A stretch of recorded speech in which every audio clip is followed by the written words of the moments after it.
Assalamualaikum warahmatullahi wabarakatuh.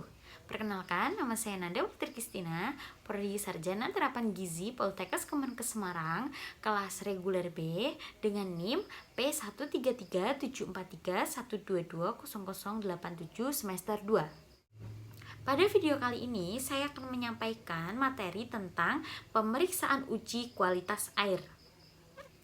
Dan materi ini didapat dari berbagai jenis jurnal. Yang pertama yaitu jurnal dari Anggara pada tahun 2020 yang berjudul Uji Bakteri Escherichia coli pada air Sungai Piam di Kecamatan Sirapit, Kabupaten Langkat, klorofil.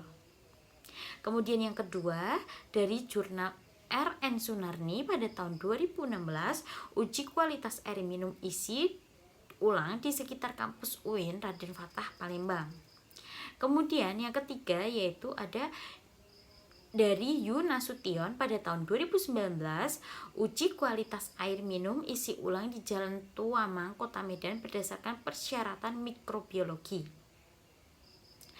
Nah, itu adalah jurnal yang kita akses untuk merangkum materi tersebut. Memasuki materi yaitu pada pemeriksaan uji kualitas air. Yang pertama, manusia membutuhkan air untuk berbagai macam keperluan seperti mandi, memasak, dan yang paling penting untuk konsumsi sehari-hari. Seiring dengan kemajuan teknologi sekarang ini dan diiringi dengan semakin sibuknya aktivitas manusia, maka masyarakat cenderung memilih cara yang lebih praktis dengan biaya relatif murah dalam memenuhi kebutuhan air minum yang dengan menggunakan air minum isi ulang. Nah, menurut beberapa penelitian sebelumnya, banyak depot air minum isi ulang yang produksi air tidak sesuai dengan persyaratan secara mikrobiologis tersebut. Tujuan penelitian ini adalah melakukan pengujian kualitas air dengan yang pertama uji pendugaan dan yang kedua ada uji penegasan dan yang terakhir yaitu ada uji pelengkap. Kemudian langsung saja memasuki uji yang pertama yaitu adalah uji pendugaan. Pertama yaitu ada uji pendugaan. Dilakukan untuk melihat kehadiran koliform. Terbentuknya asam dapat dilihat dari kekeruhan pada media LD laktosbrot dan terbentuknya gas pada tabung Durham menunjukkan adanya fermentasi laktosa dan menyatakan pertumbuhan positif dan dilanjutkan dengan uji penegasan. Alat dan bahan yang diperlukan yaitu ada tabung reaksi, botol yang telah berisi sampel air, kemudian pipet volume, kemudian lampu bunsen, bom, oven atau inkubator, dan yang terakhir ada rak tabung. Cara kerjanya yaitu sebelumnya pada penelitian ini metode MPN yang digunakan 333 atau 3 kali 10 mili, 3 kali 1 mili, dan 3 kali 0,1 mili. Nah, langkah kerjanya yaitu siapkan 9 tabung yang masing-masing berisi 10 mili media cair laktosbrot steril yang dilengkapi dengan tabung Durham. Kemudian selanjutnya yaitu ada beri label atau nomor pada tabung 1 hingga tabung ke-9. Kemudian langkah selanjutnya yaitu lalu ambil sampel air menggunakan pipet ukur steril sebanyak 10 mili dan masukkan pada tabung 1 sampai 3. Kemudian sebanyak 1 mili pada tabung 4 sampai 6, sebanyak 0,1 mili pada tabung 7 sampai 9. Kemudian inkubator pada suhu 37 derajat Celcius selama 1 kali 24 jam. Jika kuman belum tumbuh, campurkan media dan sampel belum keruh disertai pembentukan gas pada tabung Durham. Maka dilanjutkan inkubasi 2 kali 24 jam dan setelah itu catat jumlah tabung yang menunjukkan pembentukan gelombang udara pada tabung Durham. Kemudian yang terakhir, gelembung udara pada tabung Durham menunjukkan adanya peragian hasil positif dilanjutkan pada uji confirmation test atau uji penegasan. Yang kedua yaitu uji penegasan. Pengujian ini dilakukan pada hasil yang dinyatakan positif saat uji pendugaan. Nah, sampel ini diinokulasikan secara aseptik dengan OC ke dalam tabung yang berisi media BGLB Brilliant Green Lactose Broth. Nah, selanjutnya diinkubasi dengan suhu 44 derajat Celcius selama 1 kali 24 jam. Nah, apabila terbentuknya gas dalam tabung Durham maka dinyatakan positif. Jumlah bakteri Escherichia coli itu dihitung dengan menggunakan tabel MPN. Alat dan bahan yang dibutuhkan yaitu ada tabung reaksi, media BGLB, tabung Durham, inkubator, media Edo agar atau media EMB agar.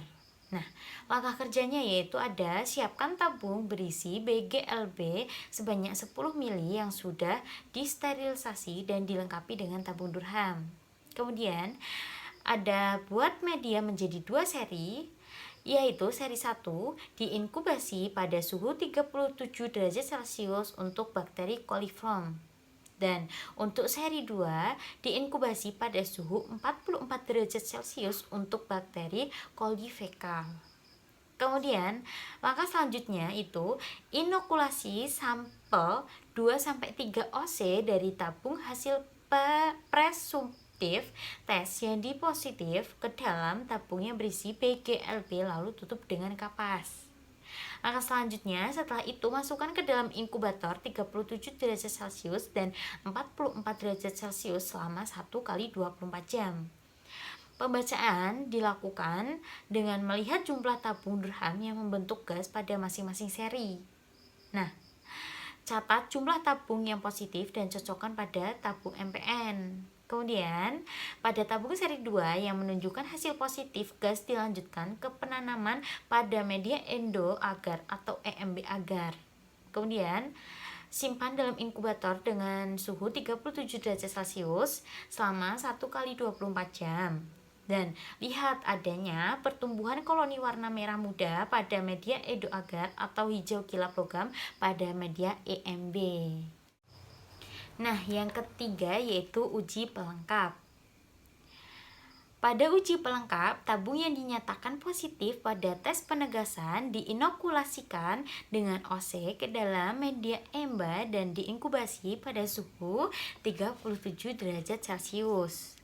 Nah, jika koloni tumbuh dengan ciri berwarna hijau metalik pada masa inkubasi 1-2 hari, maka dapat diinterpretasikan bahwa koloni tersebut merupakan Escherichia coli.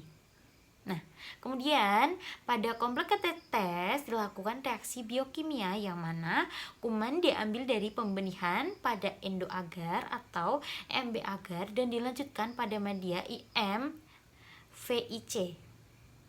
Nah, sampel yang positif pada uji penegasan diinokulasi sebagai satu OC ke permukaan media eosin methyl blue atau EMB secara zigzag lalu diinkubasi pada suhu 37 derajat Celcius selama 1 kali 24 jam. Dan yang terakhir yaitu ada hasil dan pembahasan. Nah, berdasarkan hasil penelitian yang telah dilakukan pada air minum isi ulang dengan menggunakan media BGLB mengalami terbentuknya gas pada tabung Durham pada sampel 1, 2, 4, dan 6 yang terdapat bakteri coliform dengan angka MPN. Nah, pada sampel 1 angka MPN 1 dalam 100 ml per sampel. Kemudian pada sampel 2 angka MPN 3 dalam 100 ml per sampel. Kemudian sampel 4 angka MPN 9 dalam 100 ml per sampel dan sampel 6 angka MPN 7 dalam 100 ml per sampel. Hal ini menunjukkan bahwa pengolahan dari air minum isi ulang tidak memenuhi syarat kesehatan yang baik sesuai dengan Permenkes nomor 429 Menkes 2010. Sekian yang dapat saya sampaikan. Apabila ada salah kata dan kekeliruan mohon dimaafkan. Wassalamualaikum warahmatullahi wabarakatuh.